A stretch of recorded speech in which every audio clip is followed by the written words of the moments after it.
Let's open a word of prayer. Lord, thank you so much for this day. We pray that you will watch over us this day. Pray you'll give us hearts to understand, ears to hear, and to help us to make sense of the difficult times in which we live. Pray that you'll bless us in Jesus' name, amen. Well, this week I'm going to title this Inversion of Reality. Just let me give a little bit of an update on some things that I did this week. Last Monday, this is an interview of Danny Seaman. Used to be head of the government press office in Israel.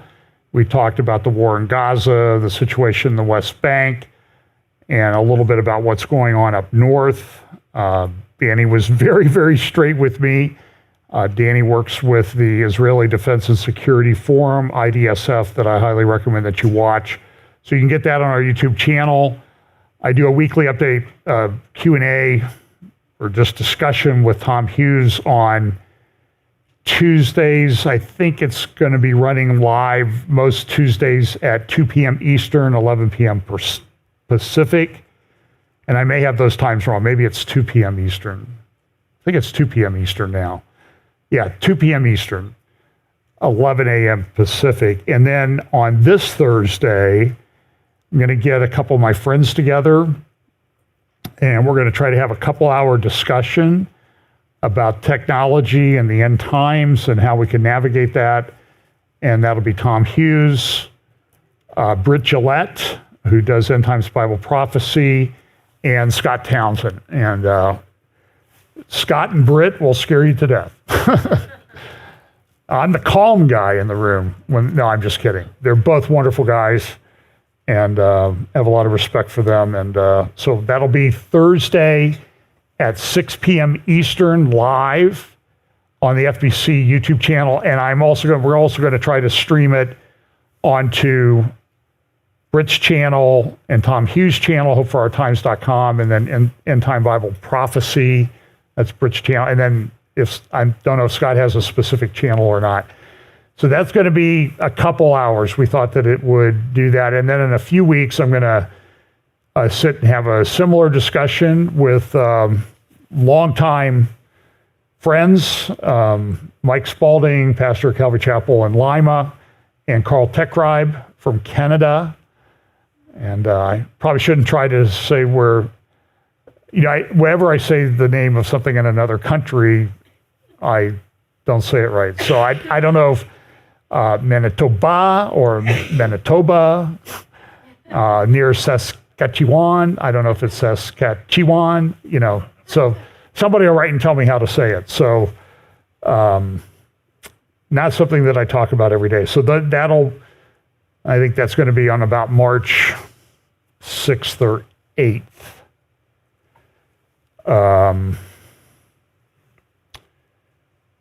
I should check, because now I think I have a conflict.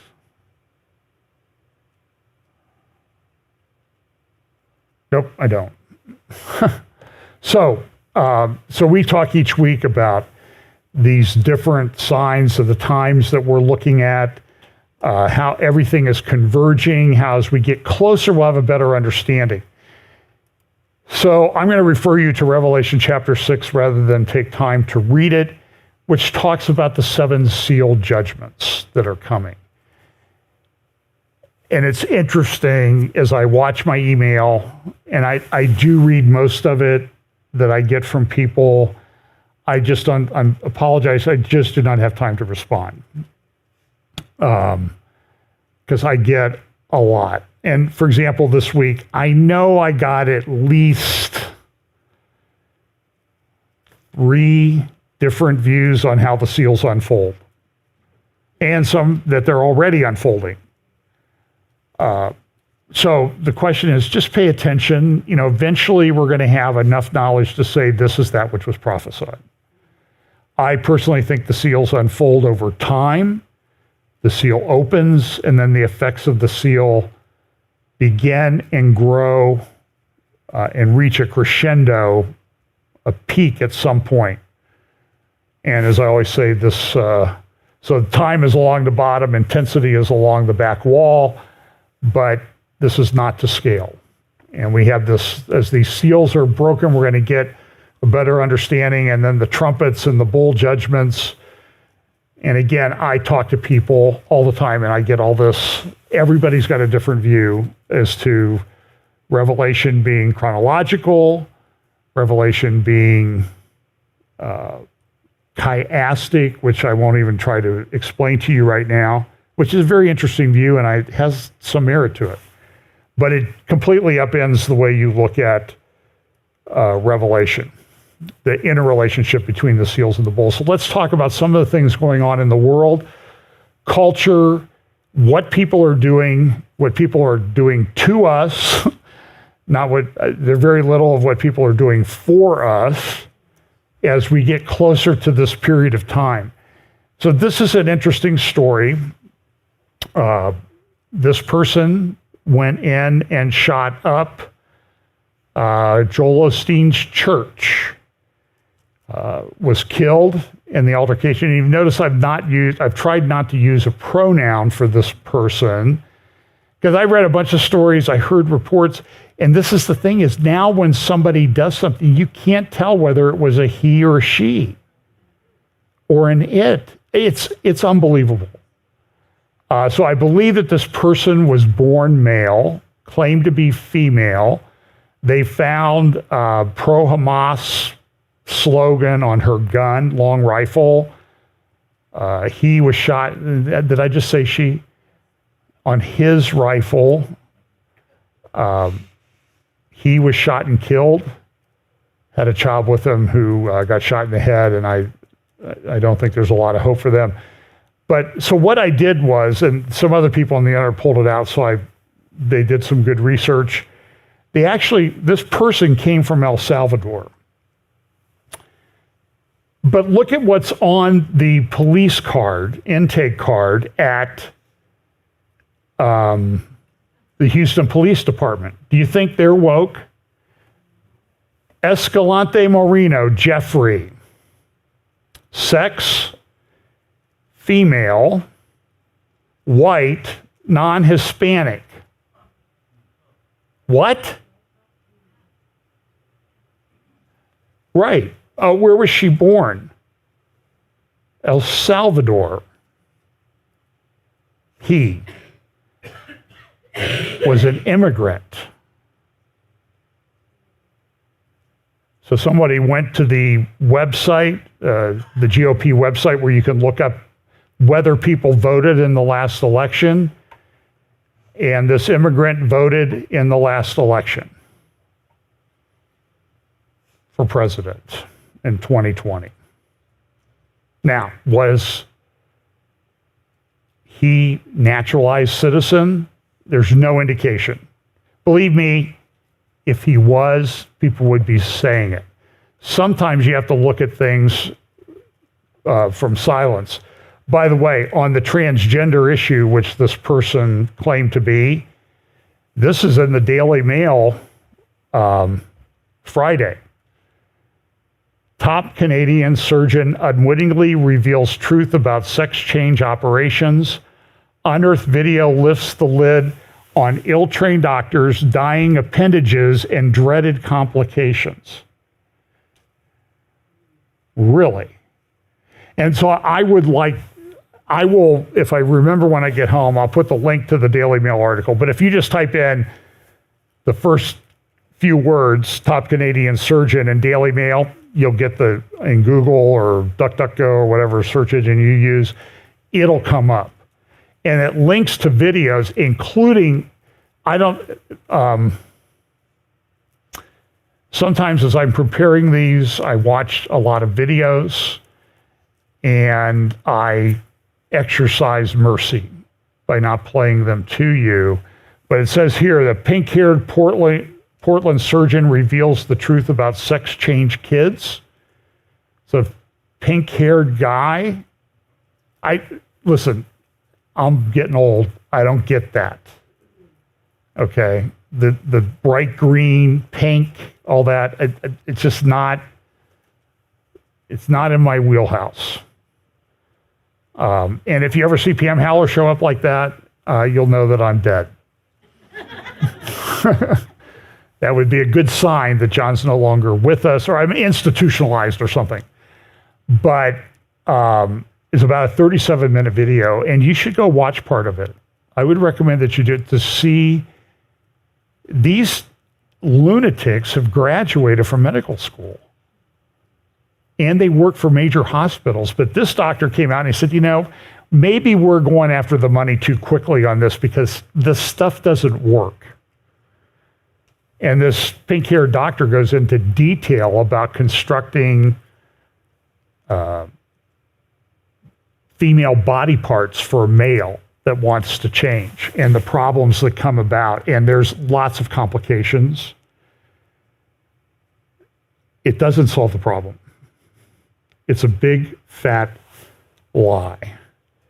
So then we had this. The Kansas City Chiefs won the Super Bowl. They had a parade in Kansas City, and there was a shooting. Now, the question is, have you heard them identify the race of the shooter? I have not. I've heard there are 2 teenagers in custody, that it was a personal dispute, it wasn't a terrorist act. And so on Bill Maher's program on Friday night, Ann Coulter and Van Jones, who used to be with CNN, were talking about the identity, the racial identity of the shooter, and here's how the discussion went. I mean, we don't know who did this shooting, by the way, the Super Bowl shooting. We have some idea. What?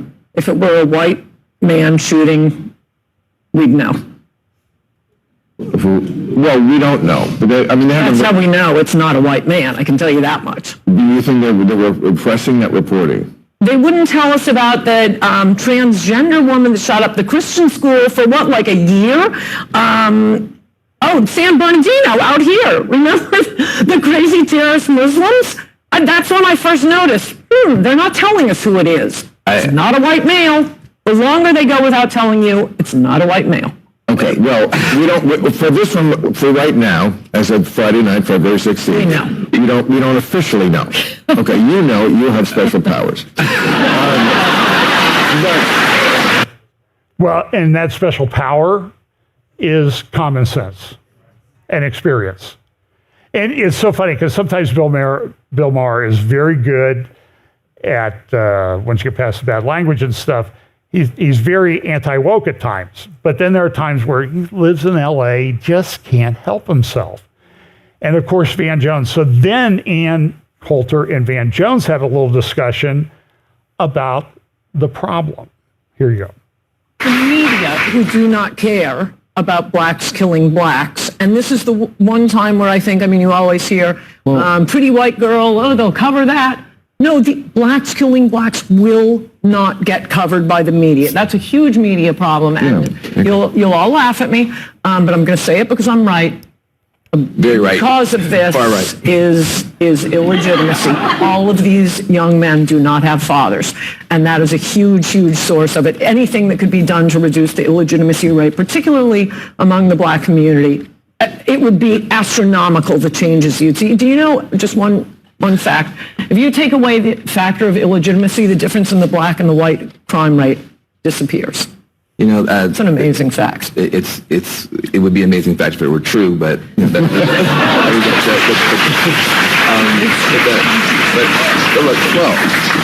it is a big part of it. Listen, I've got 2 very small children. I've got my eye on this problem a lot. I'm trying to raise, black kids here in Los Angeles. I'm not a part of the pro-crime lobby. So listen, look, I'm glad he's raising his kids. That's great, okay? But listen, if you can't acknowledge the problem, you are part of the problem. Have some stones, man. There's another way of saying that, but have some stones, dude, and step up. So some people investigated these claims. This is a chart, firearm homicide death rates by race. You see the first column is white. So this is death rate per 100,000. And what do you see? First column, 2.77 in Missouri per 100,000. Next column, 59.42. That's 30 times higher rate in that community. That's a problem. And if you point that out, you're a racist. No, I don't want to see that happen. When I was a kid, I remember Daniel Patrick Moynihan, the senator from New York, a classic liberal, who came out and said the illegitimacy rate in the African American community is way too high. It's approaching 25%. That was back in the 60s. You know what it is now? It's like 78% of babies are born to single mothers. And I'm telling you, I have a master's degree in correctional administration criminology. I've studied it. I worked in prisons, and I don't care what the race was in prisons. One of the factors, you just talk to the people and you pretty much come to a conclusion very quickly. Most of the people here grew up without a father. It's so easy to prove. Look, this is the government's own statistics. This is from a thing, it's the monthly or mortality and mortality weekly report from the Center for Disease Control, CDC. Okay. And so they talk about firearm homicide rates by race and ethnicity 2019 to 2022. And here's the blown up part of that chart. And they have race and ethnicity, and you can see the columns. And so you can see here that middle column or middle line goes from 20.5 per 100,000 in 2019 to 27.5 in 2022. Now that's male and female, so this isn't broken down by sex. I don't think we're allowed to do, but look at what it is for whites and Hispanics. There's a problem. If you can't talk about the problem, you'll never get the problem solved. So Van Jones just doesn't have, I'm sorry, Van, you're probably a nice guy, but you just don't have the courage to speak up and say the truth. This was an interesting editorial cartoon. It's the Border Czar. And you know what? And the other problem I have with doing these updates is I work on them all week long. And sometimes I'll say, well, I'll get back to that. And I'll go back to it. And when I start to go back to it, I'm like, well, that didn't happen this week, right? That happened 2 weeks ago. No, it happened Tuesday. And everybody I talk to who does these, and so when did the special counsel report on the President Biden come out? Was it this week or was it the end of last week? I don't even see, nobody remembers because so much has happened.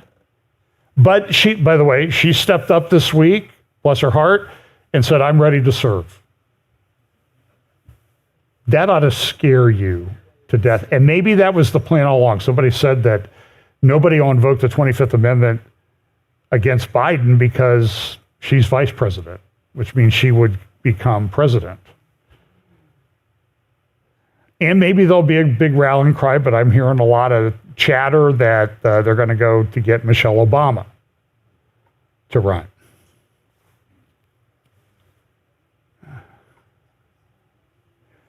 It's insane. There's a lot of things going on in the world of commercial real estate and property. This is just one article that China is now going through a big real estate bust. They're a very large economy. Their economy is approaching that of the United States and may pass the United States soon. But they're going through what the United States went through in 2008, and it's bad. It's very bad. But all the experts are looking at it and say, at best, they're halfway through it. There have been some major bankruptcies, companies going out of business. It's having an impact on the Chinese stock market. They've suspended trading in a bunch of stocks from time to time. And this article at Business Insider, you can go look it up, says, it's sort of similar to the US, but it's much worse. The commercial real estate issue is bad here in the United States. Property values are falling, but the banks have not yet priced that decline in commercial real estate values into their portfolios. And a lot of those loans are going to have to be refinanced this year if the property value is lower. I think I played a clip from 60 Minutes last week or week before that said they won't be able to refinance, or they'll just turn the property back to the bank. But that has an impact on the banks. That puts pressure on the banks and the bank's cash reserves and that type of thing. And so a lot of people are saying we could have a real estate crisis here in the United States. This is an article from the Financial Times the other day on climate change, because everything has to relate back to climate change. So the uninsurable world is what this is called. I don't remember if I mentioned things at this point on podcast or here. So if I've said it before, just act like you never heard it before from me speaking here. I was talking to somebody who insures a lot of churches, helps churches get insurance. He was telling me churches who paid $5,000 to $8,000 a year for their insurance with relatively low deductibles, like $5,000, are now being quoted $155,000 to $185,000 for a year of insurance, and their deductible's been increased to $75,000. Now, Financial Times says, well, that's because of climate change, because there's all these storms. And the interesting thing is, we know there's going to be weather issues in the end times. But now we have this explanation. It's not maybe God doing this to judge the world. It's man doing it to himself, and it's you bad people who don't do what we tell you to do. So, interesting graph in the increase in insurance rates that you're seeing across the market. Last year, it says this had a record number of billion-dollar insured losses from extreme weather. 37 events. Look at 2000, it was only 4 or 5. Even in 2005, remember Katrina and a lot of the hurricanes that hit Florida back in those days, 2004, 2005. They didn't have that many, it was less than a third what we have now. There's also this fight going on in the, and I just say this for purposes of fitting it into what are these people doing? They're blinded by this change in climate. I'll talk a little bit more about that, but the U.S. has been producing a lot of gas, and we've been producing a lot of gas and shipping it to the world through liquefied natural gas, but now the Biden administration is coming in and stopping the building of new natural gas liquefaction systems. Well, that's going to put pressure on Europe, which doesn't get much gas from Russia any longer. They could. Putin says that Nord Stream, at least one pipeline of Nord Stream, is still operational. I've heard rumors that they're also fixing the other 3, but that thing never happened. Before it got destroyed, Germany had said, no, we're not going to do this. We're not going to let Nord Stream 2 come online. They were partners in it, and they had to say so. Nord Stream 2 never shipped a centimeter of gas, but they could have. But before it was destroyed, long before it was destroyed, and we can argue about who did it. And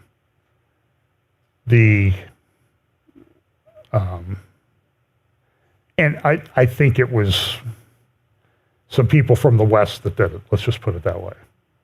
Although I could make the case from a legal standpoint that elements within the Russian business community could have done it to themselves. I know people say, oh, you're absolutely out of your mind. No, I'm not.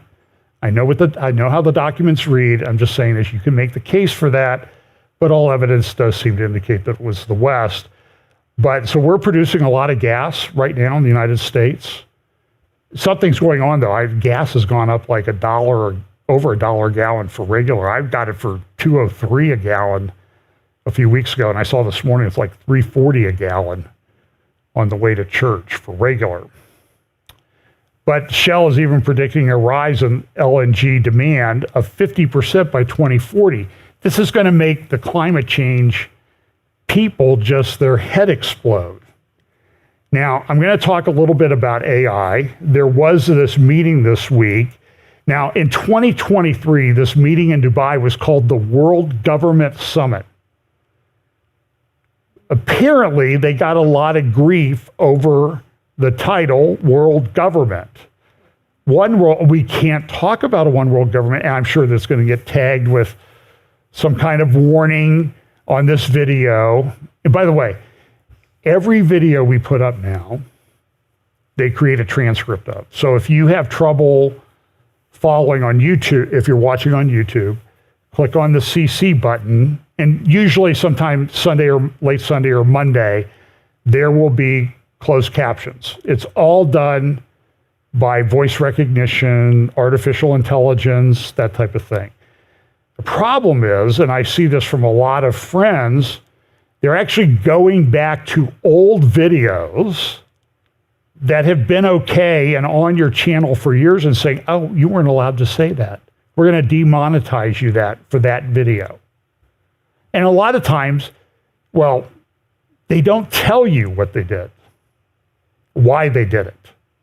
Now, we don't monetize our channel. Sometimes there will be ads that appear, but that's because I use a video. And so to not get a copy, to sort of settle whether it's fair use or not, it's always fair use. They allow ads to be attached to our videos, and all the revenue that might be generated goes to the holder of the alleged copyright. So I've said the worst person in the world is Oprah. So I haven't played many of her clips for a long, I don't even know if she's doing anything anymore, except using her money unwisely to cause a lot of trouble. But so in 2003, the World Government Summit met. This year, they changed the name.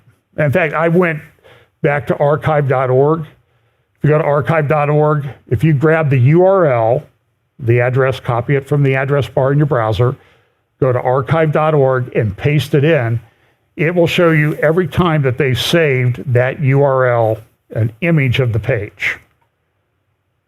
And so I went back to 2003 to February, and it was called the World Government Summit. Now today, it's called the World Governments Summit. Well, that'll fool them, right? Boy, I'm glad they did that. Yeah, World Government Summit. Yeah, I'm sure that they did not. So I've got a couple clips, and I'm only going to play them because we just had Davos. I don't think I played any clips of him. I'm going to play a clip of Klaus Schwab, who gave the keynote address at the World Government Summit. And understand, these guys, it's like a roving band of billionaire gypsies as they roam around the earth doing these conferences, saying the same thing. So here's Klaus, and you'll see at the beginning of this who's sitting in the front row at the World Government Summit. He had just finished his interview with Vladimir Putin, and here we go. Now, we are speaking not just about the fourth industrial revolution. We are speaking about the transition of humankind into a new era, which is not just characterized by technological change. A new era where humankind will enjoy many more opportunities and possibilities. It's a transition. It's a transition from we first had the transition about 100 years ago from the agricultural society to the industrial society. But today, we speak about the transition into what I would call the intelligent age. And I did something maybe unusual. I took ChatGPT And I had a long discussion with ChatGPT, with my pot, if I may say so, to see how this new era will look like. I had about 20 pages of text, and I asked ChatGPT, Doesn't read them all, just relax. summarize the text and tell me now, based on our discussion, how will the new era, the intelligent era, look like? And I read you the text. Envisioning a future propelled by the technologies of the fourth industrial revolution, we see a new dawn of human civilization, one that harmonizes technology with the deepest needs and aspirations of humanity. This vision unfolds within a society where artificial intelligence, robotics, the Internet of the Things, 3D printing, genetic engineering, quantum computing become the foundations of our daily life, yet are guided by a profound respect for human values, creativity, and the natural world. Now, first of all, imagine if you had gone to speech class in college, which I had speech class in college 50 years ago this semester. And if I had gone and said, well, ChatGPT gave me the speech, Professor Fink, that was her name. It's probably my favorite class in college. Because I got to get up and speak, which I seem to like to do. But if I said that, she would say, well, I don't care what ChatGPT told you. You're getting an F. I expect you to think on your own. So here's Klaus Schwab, this really rich guy, in a room full of billionaires, and nobody says, hey, you fraud, do your own speech. You don't need artificial intelligence unless you don't have an idea. But the other interesting thing is if you listen to him, you can tell when he's talking about agricultural age and that type of thing, he's been listening to Yuval Harari a lot that he's had speak at Davos and otherwise. Here, I'm going to skip a couple of the clips. I'm going to play this one where he kind of says something that he said many years ago. When I explained some years ago the fourth industrial revolution, I think of three particular aspects. It's first the speed. We are now in the exponential phase. And just as an example, the internet is now about 30 years old. The social media about 20, 25 years old. We will see, and how much have they changed our lives? We will see the same amount of change, the same speed of change in the next 10 years. So it's a compression, time compression of change. That's the first one. The second one is, when we talked about the first industrial revolution, we had, of course, the steam engine, we had electricity, but now we have a multitude of technologies, all working together to a certain extent in combination. Just think of the power of the combination of artificial intelligence, quantum computing, and big data. So it's a combination of the different technologies which really bring the fundamental change. And finally, I think we have to be prepared for a world where we see a fusion of our physical, our digital, and our biological dimensions. So it will be a world integrating the physical, biological, and the digital dimensions. So they're coming out, and you need to understand, the issue of deep fakes and everything, it's already off the charts. Sometimes it's easy to tell, sometimes it's not so much, but there's a OpenAI and has this thing called Sora, and you can type in text and you can get a video. So for example, this is an example. They typed in historical footage of California during the gold rush, and this is the video they got back.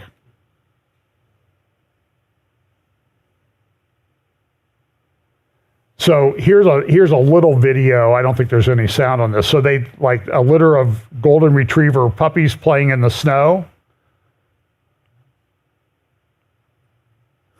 This looks like the dog next door. Borneo wildlife on Madagascar. It's all generated by AI. Drone view of Big Sur. I'll give a shout out to my friend Scott, so you can use this for your vacation pictures now.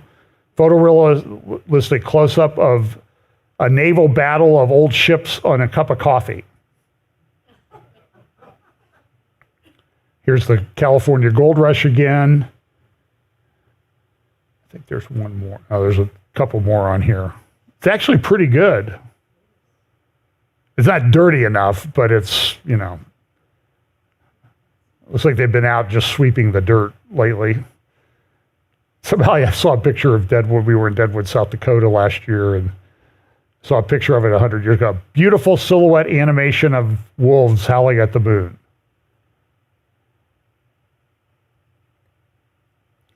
So I guess I should generate one with wolves in sheep's clothing misleading their congregation. So that's in a silhouette. Now, these videos can be very deceptive. So somebody posted this and said, oh, look at this video. Look at this like demon angel flying up into the sky. It does kind of look like that, right?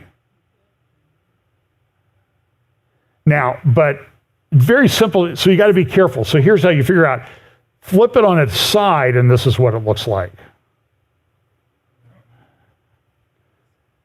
It's a duck with a shadow in the pond. See? Oh, so it's not something that'll be. Now, this is interesting. I played a clip. This was the news conference where Vladimir Putin, back in November, I think it was, had a big press conference. Can you imagine our president sitting in a room for a couple hours with the press like this, like he does? So I admire him for that. So he's sitting there, and the host says, okay, we got a questioner for you, Mr. President. Now, I want you to watch Putin's reaction when he looks up and sees the screen, okay? Because that's what he's going to see when he looks at the screen. Until you reply, we have another video on the same topic, quite impressive. Let's have a look at this video. Mr. President, good afternoon. I'm a student and I study at the St. Peter Institute. Do you have a lot of twins? And another point, what is your attitude towards the dangers fraught with the neural networks and the artificial intelligence? So he did not introduce himself, this person from St. Petersburg. Oh well, I see. You can talk like me and use my voice, my pitch, but I figured that only one person could speak like myself and use my voice, and this is going to be me. It was a joke by one of our political figures as regards the AI. This is my first twin. This is my twin number one. So he goes on and talks about AI, and he had said, this is back in 2017, you can find it. Elon Musk tweeted about it, and it says, back in September 4th, 2017, it begins, Putin says that the nation that leads AI will be the ruler of the world. And he went on, I had another clip, I think I forgot to throw it in here, where he goes and he says, listen, you know, we're trying to be the leader in AI in the world. So does he have big ambitions? You know, always getting these arguments with friends. Oh, he's just, you know, he's not. He's the biggest crime boss on the planet. It seems like one of his political rivals, there was a video of him Thursday night, 43 years old, dead. And he's been poisoned before. So a video of him on Thursday, he was just fine, joking, laughing, and now he's dead. And this happens with some regularity among rivals to this guy. He also said in an interview this week, he said he didn't think Tucker did a very good, he wasn't that hard hitting like he expected, but that he would prefer Biden to be reelected because he's predictable. In other words, I can control him. Now, AI, this is kind of an interesting thing. Sam Altman of OpenAI is running around raising $7 trillion to build infrastructure. Power hungry, this is Financial Times. Tuesday, power hungry data centers add to strains on grids. And go out, as I say, go out to New Albany, drive down Beach Road, south from 161, and look at all the server farms down there, and then understand they take a lot of power to run them. The Google server farm appears from the air to be 1/3 to 50% cooling towers. Microsoft is training AI to dig through the nuclear regulations on building nuclear power plants to short circuit the approval process so they can put small nuclear power plants with their server farms. So they have power. Now, by the way, I'm not against nuclear power. I think it would be great if we had more of it. But as this article says, many grids cannot handle these AI-driven workloads. It's easier said than done being green. And then you have the problem of cryptocurrency, which also consumes a tremendous amount of power. And AI is doing a lot of things. Killer robots, AI, robotics companies. Here's just a short clip from a movie that came out a few years ago called Slaughterbots to show the problem of these drone swarms. We're live with Brett Howe on the line from where police are now confirming a drive-by shooting at a polling station. They're all in a line, shot in the head just where they stood. The whole line is dead. The line is dead? Looks like some voters had children with them. All spared, not even hurt. Brett, local PD are saying a suspicious device may have been discovered. Could this be Slaughterbots? No parts on the ground. I can see. I haven't heard any. So when you see these New Year's Eve shows like in Abu Dhabi or Dubai, where they have all these drone swarms making flags and silhouettes or images of people in the sky, understand that that all has a military application. It's all done by computers. You couldn't orchestrate 300 people to get the drones to fly like that, or maybe 2,000 drones. But then you can get these drone swarms, and so now this is a problem. And so this is a movie about what these drones can do, or robotics. Yet another national security crisis for this administration. Everybody was dancing, and then suddenly we were... So that's a movie. You can get that on the eye. New AI deepfakes complicate 2024 votes. It is. It's going to be a problem. Big tech vows to fight bogus electoral AI content.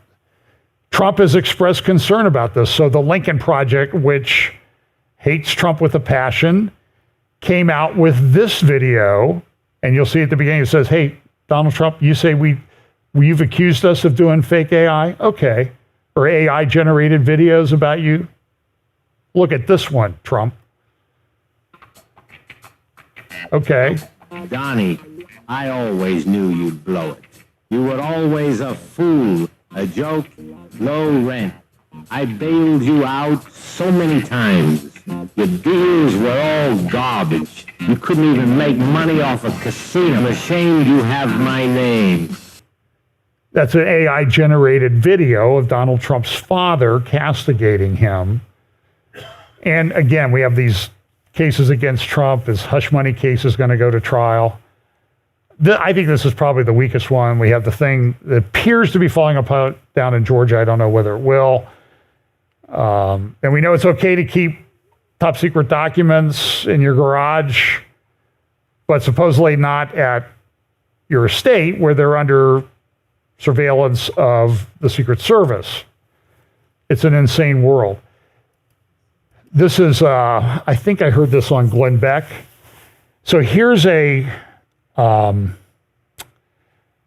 mention that AI is being used to go back and review people's emails, Twitter posts, YouTube videos, what you said to suppress their reach. So Glenn Beck said this week they did a documentary and it's been demonetized. And he goes, we spent money to put that together, but you don't like what we said, so now you're going to demonetize. And so Google will get to keep all the ad revenue money for themselves, like they need it, or these little companies and NGOs that have propped up, like this is a single person guy, single person entity called Center for Countering Digital Hate, counterhate.org is the website, and he's come up like, we've got to challenge them on the new climate denial. Well, what's the new climate denial? If you say, well, I think global warming is actually not bad for humanity. I think, Gary, I said to you, if I'm fighting for tea times in February in Ohio, I'm fine with global warming. Bring it on. I liked last week when it was in the 60s better than this week. But so he says we used AI. So this single guy uses AI, and he's the guy who went after Glenn Beck. So Glenn has a big staff, pays him well. Look at what happened. We use AI to analyze denialist claims in thousands of hours of YouTube content. And now it's not so much that you say, well, I don't think this has been proven. It's if you're now saying, well, it may not be a problem in a lot of places. And again, when we live in this end times thing where a lot of these weather events are to become more predominant, it's crazy. So I'm going to play a few minutes of this. This is an interview that Tucker Carlson did. And Tucker was asked at the World Government Summit about the Middle East, and I thought he gave an incredibly poor answer. But it's his opinion. He's entitled to it. But the guy was trying to ask him about Israel and Gaza, and he just punted on it. But he did interview a guy named Mike Benz, who used to work for the State Department and has noticed a trend. And I just think it's one of the best interviews Tucker's ever done, if not the best. You should go look it up, watch it, take notes, figure out, because this shows what they're doing. Here's just a little bit of it. Censorship of mail-in ballots is really one of the most extraordinary stories in our American history, I would argue.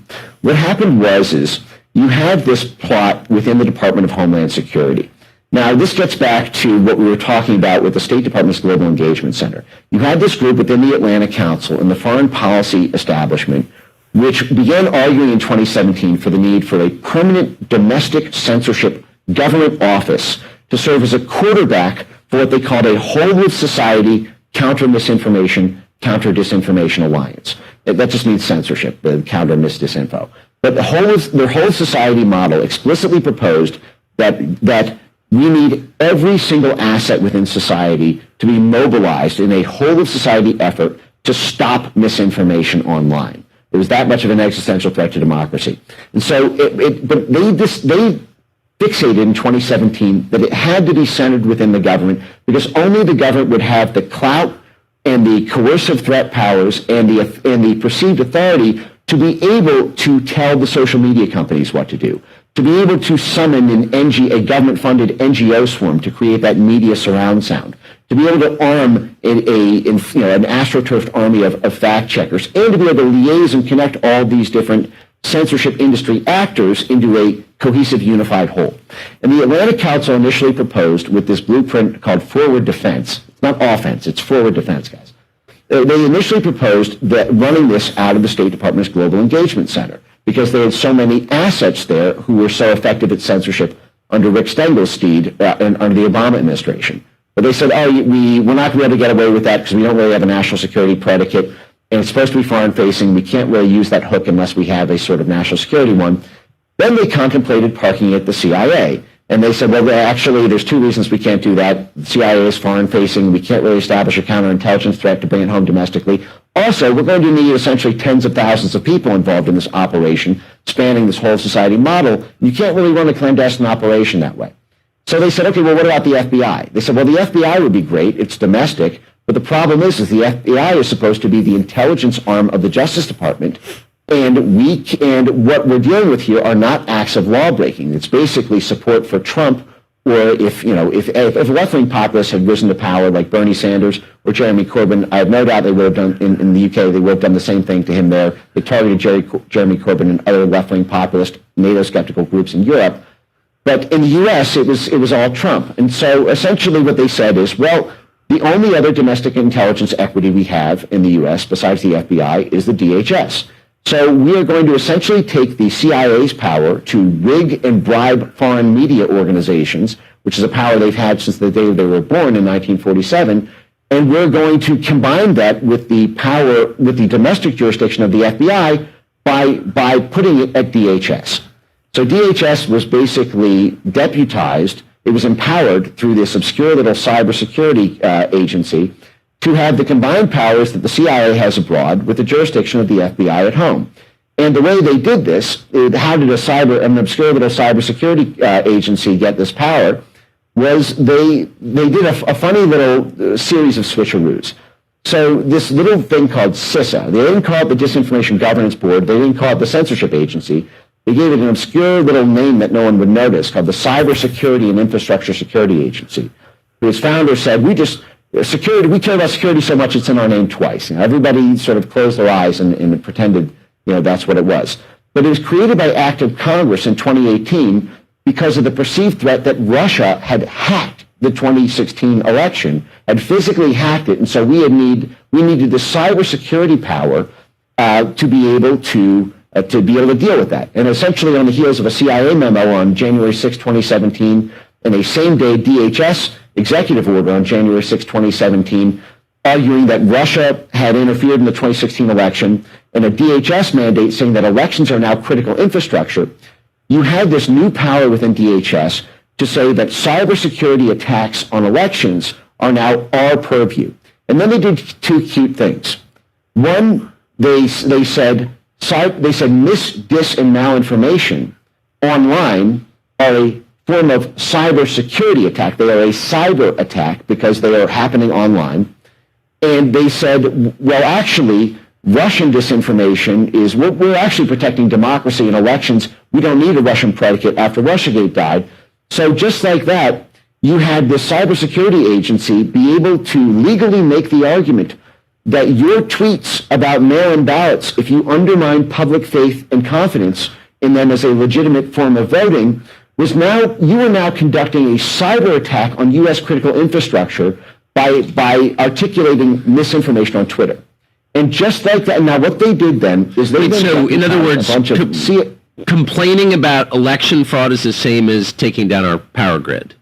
Yes, you could literally be on your toilet seat at 9:30 on a Thursday night and tweet, I think that mail-in ballots are illegitimate. And you were essentially then caught up in the crosshairs of the Department of Homeland Security classifying you as conducting a cyber attack on U.S. critical infrastructure because you were doing misinformation online in the cyber realm, and misinformation is a cyber attack on democracy when it undermines public faith and confidence in our democratic elections and our democratic institutions. They would end up going far beyond that. They would actually define democratic institutions as being another thing that was a cyber security attack to undermine. And lo and behold, the mainstream media is considered a democratic institution. That would come later. So you want me to go on? Well, go online and watch it because I have a bunch of other stuff I want to talk about. So they're watching this stuff. And so what you see, so you can transfer this over to Israel. So look, I have dear friends who disagree with me. They think I'm a lunatic on this. But the democratically elected Knesset in Israel exercised their authority to enact some judicial reform. They had a meltdown about that. But do you see that the narrative here, the democratically elected thing is against democracy because it was against their institution that they lionized the Supreme Court that really is not accountable to anybody except other lawyers that are in the chain to come on the Supreme Court. So it's an attack not on the democracy, it's an attack on our institutions where we work. So, listen, we can argue about whether the judicial reform in Israel was important or wrong or anything or was advanced by the wrong people. Everybody was talking about we need a judicial reform. Then somebody did it, and there was a meltdown in Israeli society over it because it attacked their institution, which they now call a democratic institution. But it's an institution that exists within a democracy. There's nothing democratic about the Israeli Supreme Court because the fix is, an old Facebook post of mine popped up this week where I had posted about the cases against Prime Minister Netanyahu. And some of them are they're totally bogus. Listen, I'm a lawyer. I know the law. They're ridiculous. And when I was at the Knesset a little over a year ago, I asked people, when are these cases against Netanyahu going to be over? And I had made this post back in 2017, 6 years ago. And in 2022, they said, well, they'll last another 5 or 6 years. Well, why are they doing that? Because that's the way they can control Netanyahu. And a lot of people think he needs control. That's fine. Vote him out of office. But and get a constitution that puts some other protections in if you think that's important. They have a lot of people doing this. Here's a CNBC interview with a guy from Meta, Facebook. Listen to what he says about how many people they have working in this area. It does strike me that this is an issue, disinformation, misinformation, interference with the election that the government should be taking on. How many people do you have working on this issue? And how do you know what's enough? So we have around 40,000 people working on kind of safety and integrity on our platforms. Generally, we spend a lot of money on it. We've spent about $20 billion US in recent years on things like election integrity, about $5 billion in the last year alone. But here's the interesting point. Even if we employ double the number of content moderators that we have, actually, here's the irony. We're talking here about the risks of AI-generated content, but AI is also actually our most powerful tool to identify and deal with the kind of content we don't want to see on our platforms. So take hate speech, for instance. The prevalence of hate speech, in other words, the percentage of hate speech as a percentage of the total of content on Facebook is now down to about 0.01%. And that's been reduced by over 50% just in the last couple of years alone for one reason only: improvements in AI technology. So I think it's important for your viewers to know that, yes, of course, there are issues and concerns about how this technology is going to be used for bad purposes. It's ironically also the same technology that helps established players from making sure that their policies are being properly respected and enforced. Okay. So here's Munich Security Conference. I don't really have any clips from that this week. But Europe they're saying, Europe can't rely on America anymore. Ursula von der Leyen says that the EU needs to fortify itself for a rougher world. There's a big narrative that Russia's going to invade everybody there. I don't know that it's true. Pakistan is having major problems. I get the party that won isn't allowed to assume power. And that's a nuclear power.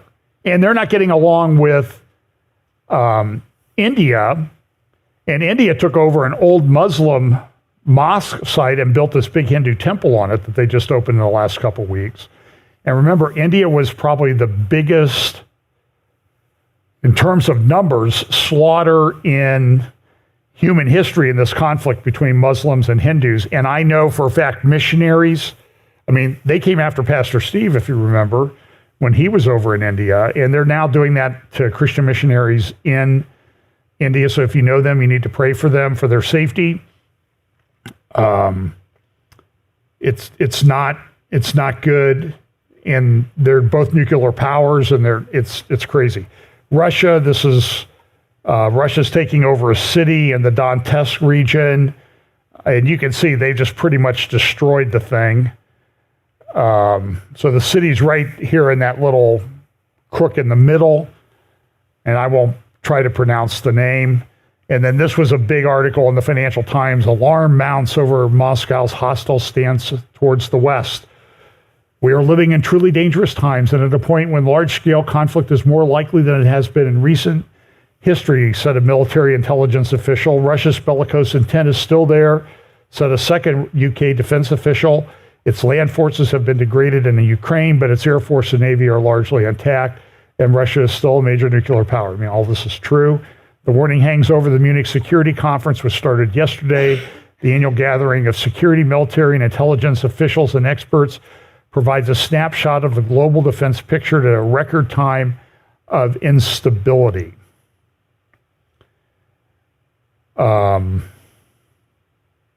they talk about Russia's rebuilding its defense industry, and there's also an article, I've read a bunch of articles this week, that the European Union, EU, NATO countries just can't keep up with the production that's going on in Russia. So it's a big concern.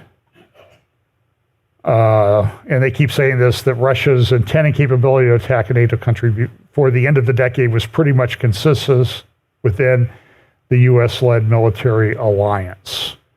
Russia also launched this kind of led to a lot of,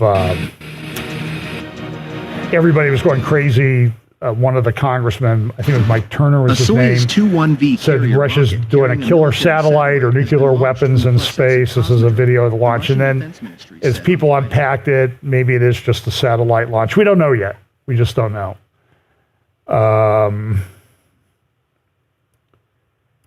So this was the big deal article of the week. And again, I'll try to remember when I get home to post the link to this article in the notes so you can go to it, although it may be behind a paywall. The Washington Post, U.S. Arab nations plan for post-war Gaza for a timeline for Palestinian state. There's talk that we're going to produce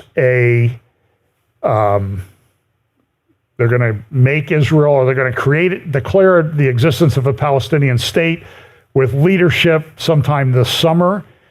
Also in the same issue of the Washington Post, they had this article, How Trump Advanced Arab-Israeli Peace but Fueled Palestinian Rage, by having Israel and Arab countries enter into the Abraham Accords. And how did he do that? Why did it fuel Palestinian rage? Because he just said, we ignored them. We've tried with these guys for years. They don't want to do anything. But I played a little bit of this clip last week with this spokesperson for one of the Hamas Al-Qassam brigades.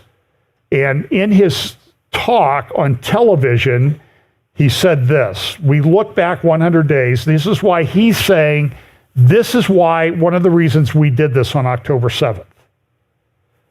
Now, a lot of people say it was the Abraham Accords, but he drills down into some more facts, which I think are relevant from a Bible prophecy standpoint. So you look back 100 days to remember the educated, the complicit, and the incapacitated among the world's powers governed by the law of the jungle, reminding them of aggression that reached its peak against our path, Al-Quds, Jerusalem, and Al-Aqsa, which they consider that whole Temple Mount compound, with the start of its actual temporal and spatial division and the bringing of red cows as an application of a destable religious myth designed for aggression against the feelings of an entire nation in the heart of its Arab identity and the path of its prophet, the night journey and ascension to heaven. All of that is a lie. That is not what the Quran says. It didn't happen in Jerusalem. A lot of people have said this, Arab publications, Saudi publications, but the narrative is that's why they have to do this, to get the conflict on the Temple Mount with the Jews. And by the way, that's a picture of a red heifer. You can read about that in the book of Numbers. There is talk that the red heifer may be sacrificed around Passover this year. Doesn't have to be a temple. It would be used to purify the temple and the area of the temple. They bought land on the Mount of Olives because the area where the sacrifice takes place has to overlook where the Holy of Holies will be. So they have the Mount of Olives. They have the plot of land, and they have a number of red heifers, apparently, that are ready to go. They're old enough. They came, I think, in large part from around Rockwall, Texas, where I spoke at a conference this past year. And oh, by the way, that article appeared in the New Yorker magazine about the red heifers. Forcing the End was the title of the article. It was published in December 1988. So it's been around a while.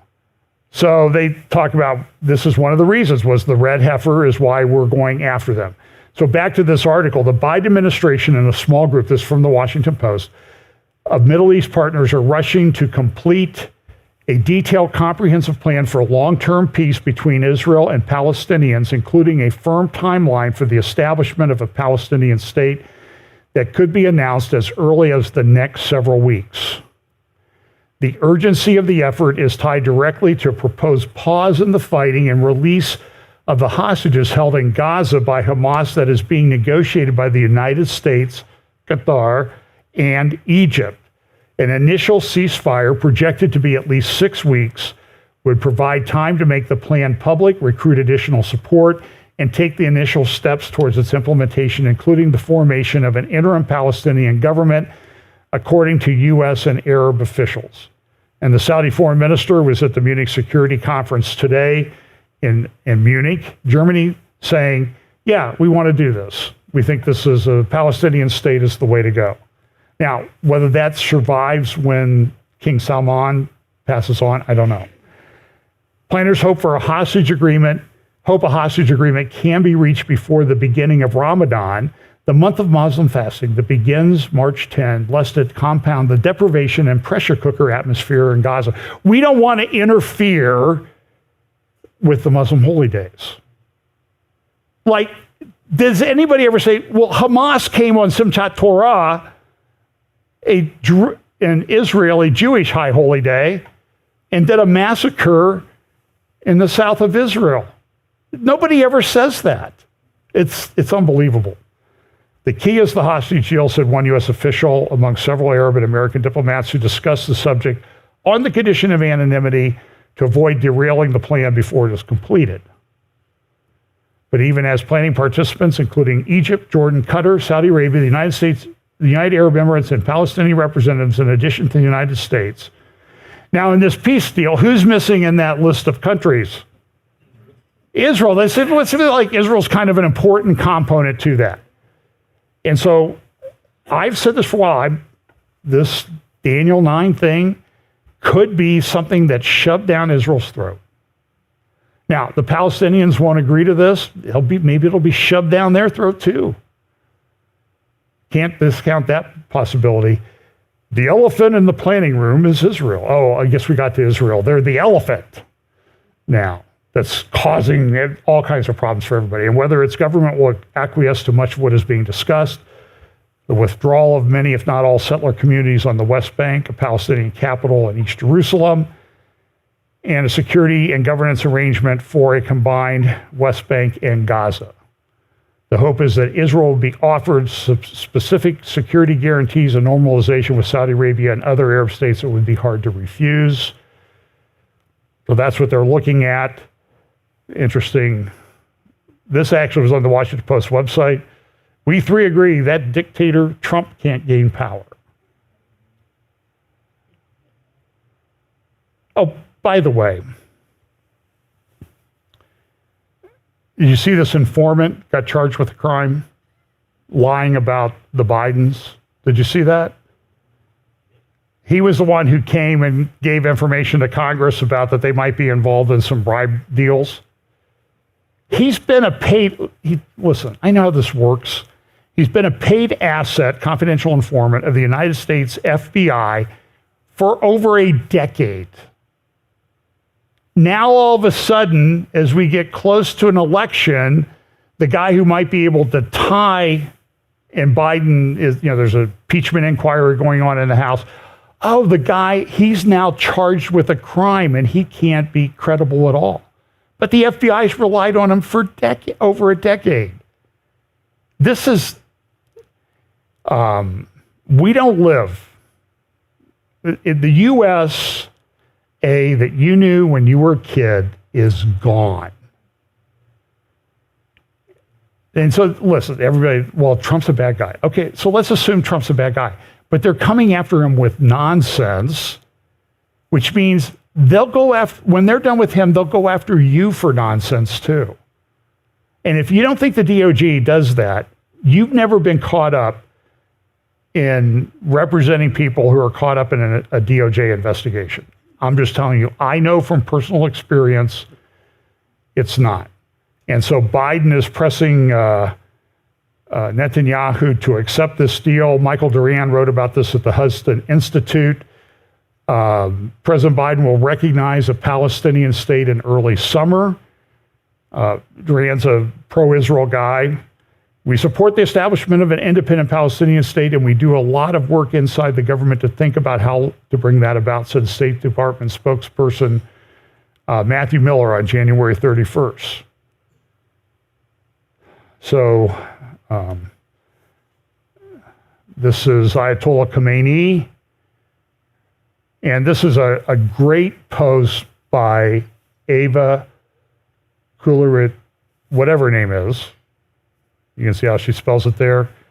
I'm not even going to try the phonetic of that, but she has a great post on Twitter analyzing how Iran is responding to all this, how they're behind this, and she concludes with this: ending Hamas and then pushing Hezbollah behind Litani River up in the north in Lebanon, along with launching a strike on its military factories and missile capabilities, will cause Iran to lose its most important card in the region and will push the Sunni countries led by Saudi Arabia to normalization. In other words, what she says is, and she's a pretty good analyst of Middle East geopolitics, she says, if Israel, she says, it looks like Iran's weaker than it was before October 7th.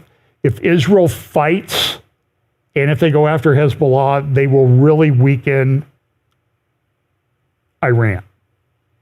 And this happened in Iran. These are pictures of a couple gas pipelines that had explosions this week in Iran. They're major gas pipelines.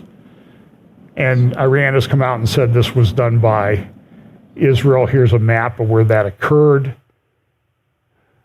And this is a big deal.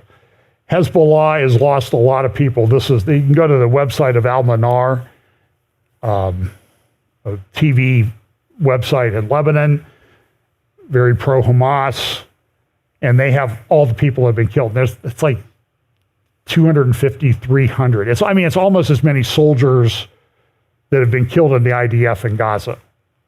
It's pretty close. Here's our friend Amos Hochstein, who's running around trying to make peace, speaking with a journalist at the Munich Security Conference about, well, what are we going to do with Lebanon? We're trying to make peace in Lebanon. I made the peace with the maritime border on the gas fields out there, which Lapid signed when he really was a lame duck prime minister. That's another point. But here's just a little bit of what he said in Munich yesterday. I want to kick off by asking you about something that, of course, is dear to both our hearts, and that is the situation today in Lebanon. What is the U.S. government doing to prevent war there? Well, what we've been trying to do, Hadley, is to make sure that we can contain the fighting to the lowest level possible and to work on solutions that are lasting solutions that can bring a cessation of the hostilities. Obviously, there's a tie-in to what's happening in Gaza. I've been to Lebanon on a couple of occasions recently and to Israel just a few days ago. President Biden has been clear that what we want to see is a cessation of hostilities, an ability for people of Lebanon to return to their homes in the south. There are over 100,000 people who are displaced, and Israelis to be able to return to their homes in the north of Israel on the border. But they have to be able to return not just because there's a ceasefire, but because there are conditions in place that guarantee the security. And I think that conditions have changed after October 7th. The requirements of what counts for security is not the same as it was on October 6th. And therefore, we have to have a more comprehensive... Okay, I don't particularly care for him. So Israel's now attacking Lebanon, Washington Post. They're hitting major sites in southern Lebanon. Here's front page of the Al Akhbar newspaper yesterday.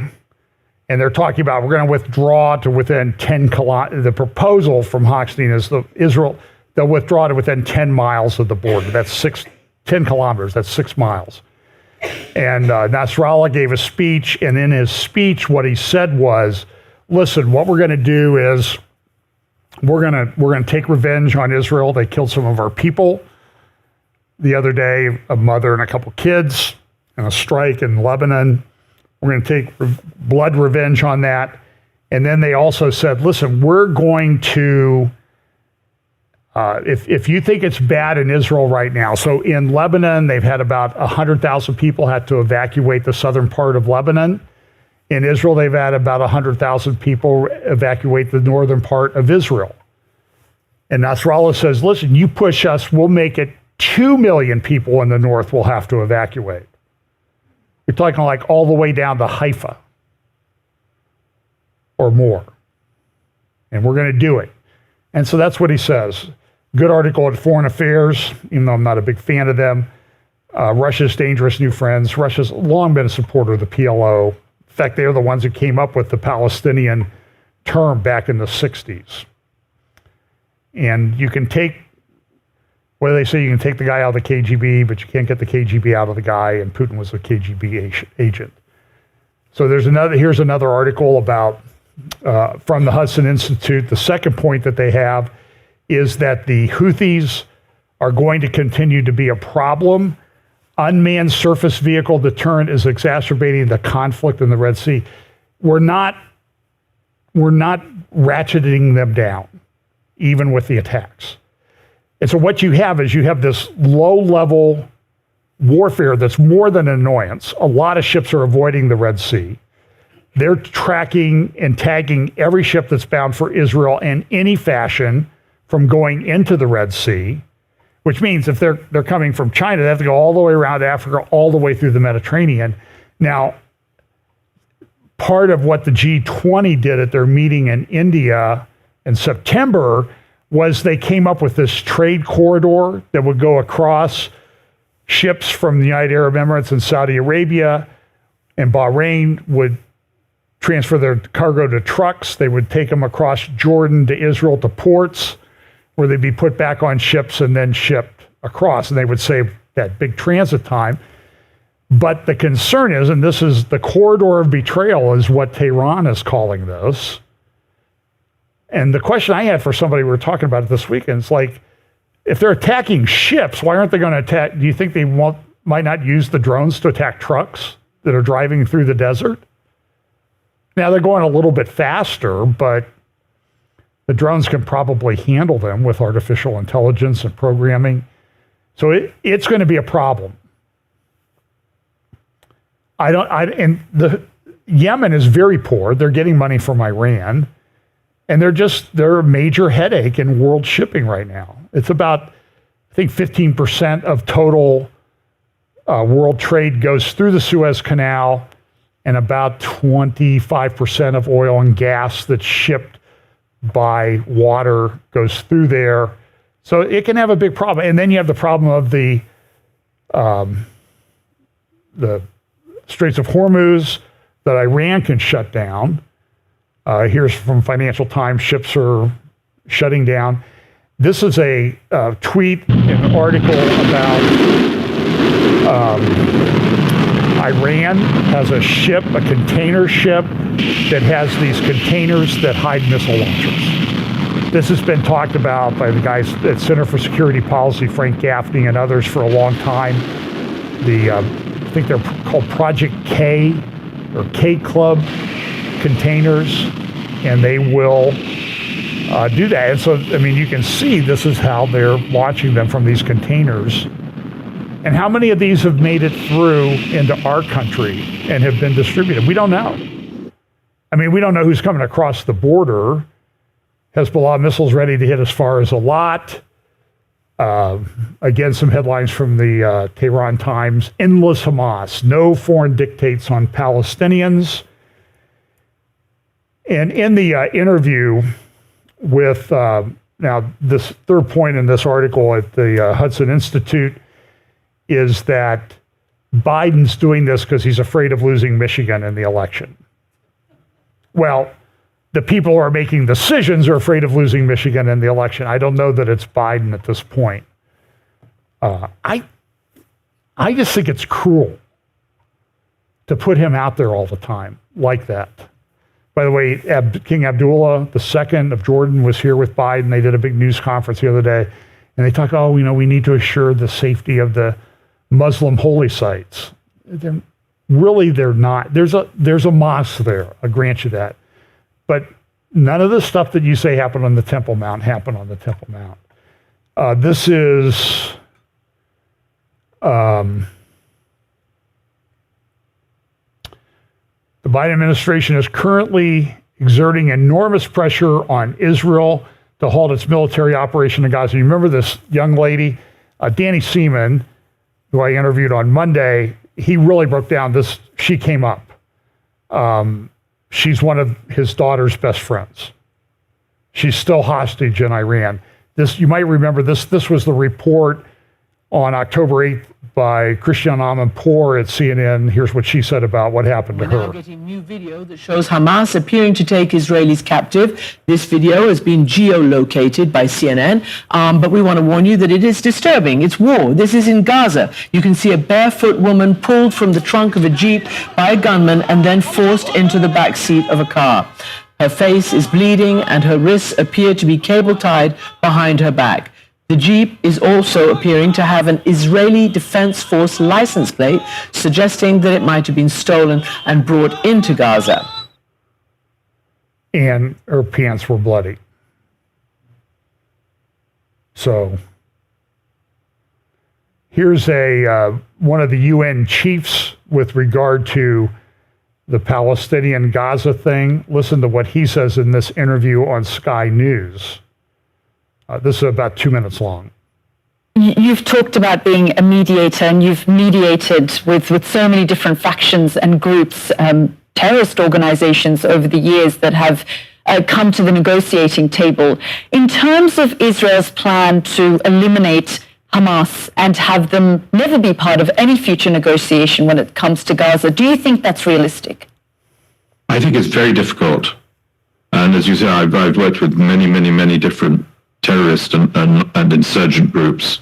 Hamas is not a terrorist group for us, of course, as you know. It's a political movement. But I think it's very difficult to dislodge these groups without a negotiated solution, which includes their aspirations.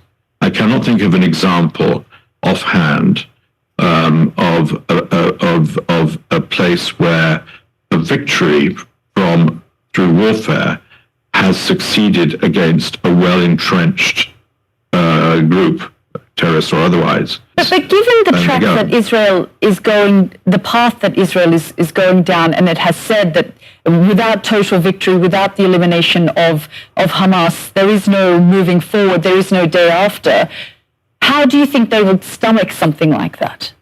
I think it's very difficult. I have seen the compilation videos of what happened on that awful day of October 7th. I've seen the horrors of what happened to Israelis on that day. I have met hostage families. I have total understanding, I believe, of the trauma that's caused Israel, and it's widespread in Israel, and I'm not surprised. It's a shocker. But I would add that if you want to have safety and security with people who are going to inevitably continue to be your neighbor in some form or another, you're going to have to create a relationship based on some shared values. And Hamas is not a terrorist organization. Here's President Herzog of Israel speaking at the Munich Security Conference. He holds up a book that was found in Gaza by the IDF. This book was written by Dr. Mahmoud al-Zahar. Dr. Mahmoud al-Zahar is one of the founders of Hamas. He's a well-known Hamas leader and a political figure of Hamas. And the book mainly hails the fact that, first of all, we should not recognize the fact that there are Jews and Jewish people, but most predominantly it hails the Holocaust. It hails what the Nazis have done and calls for nation to follow what the Nazis have done. Now we're in Munich. In the outskirts of Munich, there's the Dachau concentration camp. Tens of thousands of our nation, of Jews, were slaughtered in Dachau. And that's the problem, meaning we have to have a coalition of all of the moderate forces in the world fighting this ideology. And the moderate forces in the world include many Sunni countries too, because they will be attacked by the same jihadists as well. So this is the front page of Israel Hayom this morning, which says that this is what they're reporting. I don't think this is correct, but the plan for the breakthrough against Saudi Arabia, Prime Minister Netanyahu is considering actually coming to terms with the American recognition of a Palestinian state in exchange for historic relations with Riyadh. I don't know that that's true. This was released. There's a cabinet meeting in Israel this morning, and they just flat out rejected recognition of a Palestinian state. We're not going to make peace with them at this time. So this is this great relief map that kind of shows you Israel. You see Gaza here at the bottom in Egypt, the Syria and Lebanon in the north. The tall peak there is Mount Hermon. Now this is just Israeli land. You see a little bit of Jordan there on the other side of the Dead Sea. And so this is the problem is there's this coastal plain, and this coastal plain at some points is only 14 kilometers wide. So 8 miles wide. I mean, somebody could come from the heights there in Judea and Samaria. I'm sorry, I had Judea in the wrong place. Samaria and Judea, just come down from the heights, and they could get across 8 miles in an afternoon with the right kind of force and equipment. So this is a problem that is going to be. This is a Washington Post graphic on the split in the settlements, the dark blue areas in the West Bank. Here's a little bit bigger graphic, and you can see that it's very, very complicated. If you've ever been there and you've driven around, when we were up on Mount Gerizim, well, in Nablus, you can see this huge home up on the other side of Mount Gerizim. I mean, it rivals anything you've ever seen in Beverly Hills. And my question to Joel Kramer was, what does the guy do that has that much money to build that house? I said, what's he do? Sell security fencing in Israel? And Joel said, well, that's a good observation. So it's a problem. There was they're trying to end the war. This was a video that was released from a tunnel in Gaza, put in the headline of Ynet. And you see here the people walking through the tunnel. They've got the video, and that guy right there, that's Sinwar. So they're getting close to him. He's ready to go. He says in the article on the Times of London this morning, I will never give up. Somebody that knows him, I saw it in his eyes. And then Hania, who he's the multi-billionaire political leader of Hamas. Sinwar is the military leader. Sinwar is saying, here's what he says. He blames Israel for lack of progress in the negotiations. We will not accept anything except a full ceasefire and the withdrawal of the IDF from Gaza. And when I see him, I got to be honest with you, my question is, does he make these statements before or after he makes his daily trip to the barber? You can't maintain that without professional help. I'm sorry. So And they're looking, oh, by the way, that gal you saw in the back of the truck, the Jeep with the bloody pants, she was forced to make a video that the people that were taken hostage with her are dead. So that's okay.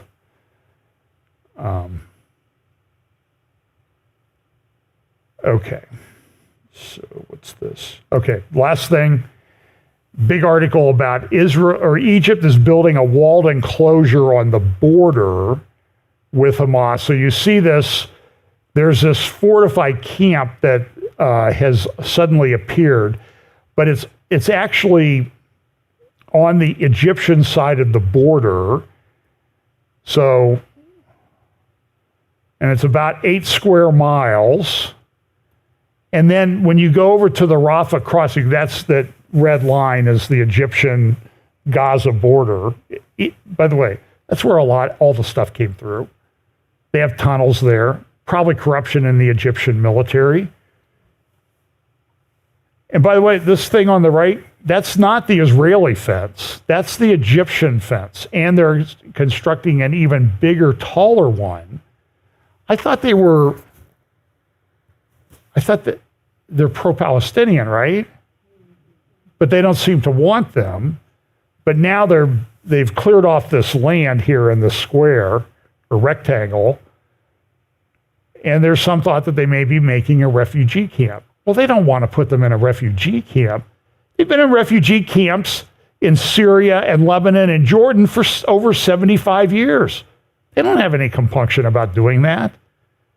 They're political pawns, and it's time the world realized it. This is a before and after shot of that area where that, you can see how they cleared off the land there. And I think it's about 8 square miles. So, okay, I'll save the rest for otherwise. A lot of stuff happening. I did talk about this He Gets Us ads in my sermon that I did first hour. You can find that on our YouTube channel. And a lot of stuff going on. So if you're around Tuesday at 2 p.m. Eastern with Tom Hughes, and then 6 p.m. Eastern, 3 p.m. Pacific with Tom Hughes, Britt Gillette, and Scott Townsend talking about AI and technology issues related to Bible prophecy. So if you can watch, or you can catch them later if you can't watch live. So let's pray. Lord, thanks so much for your word. Thanks for giving us some ideas, things to look for, and as we get closer to your return. We pray that you'll help us to stand strong in the faith, share the gospel with others, and not be dismayed by what we see happening, but be encouraged that you have blessed us by allowing us to live at one of the most incredible times in history. Bless us this week. In Jesus' name, amen.